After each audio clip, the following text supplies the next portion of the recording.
शिक्षा विभाग में अनुकंपा पर बहाली का इंतजार कर रहे लोगों के लिए काफी अच्छी खबर है। अब इनको लेकर शिक्षा मंत्री ने एक्शन मोड में काम करने का निर्देश दिया है।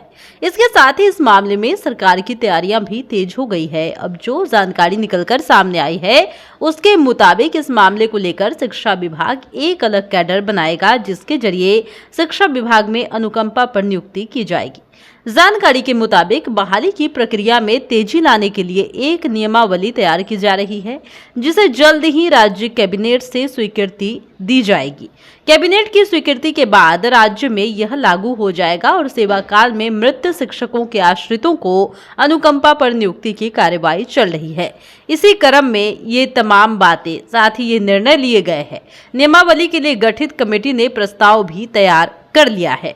बताया जा रहा है कि सूबे के अलग अलग जिलों के 6000 से अधिक अनुकंपा के मामले अभी तक लंबित हैं और इसकी नियुक्ति के लिए अलग कैडर बनाने का प्रस्ताव है, जिसे मल्टीटास्क भी किया जा सकेगा।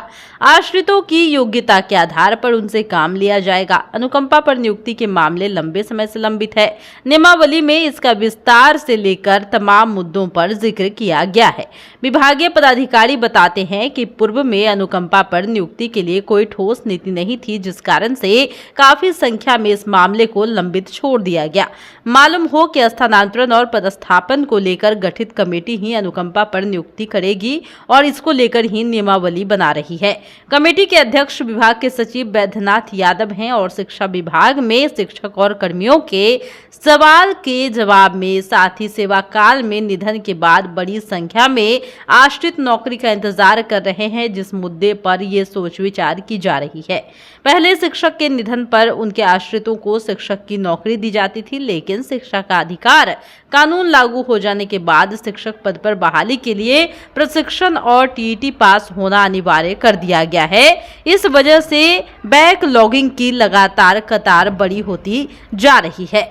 यानी कि शिक्षा विभाग में जल्द ही अनुकंपा पर बहाली होगी और साथ ही इसके लिए अलग से कैडर भी बनेगा।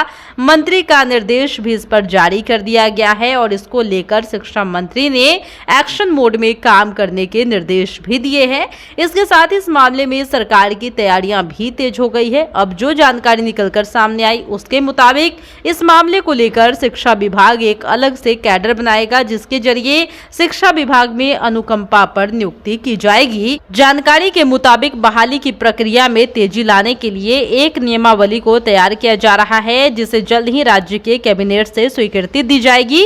कैबिनेट की स्वीकृति के बाद राज्य में यह लागू हो जाएगा। सेवा काल में मृत शिक्षकों के आश्रितों को अनुकंपा पर नियुक्ति की कार्यवाही चल रही है और इसी क्रम में यह निर्णय लिए गए हैं। नियमावली के लिए गठित कमेटी ने प्रस्ताव भी तैयार कर लिया है।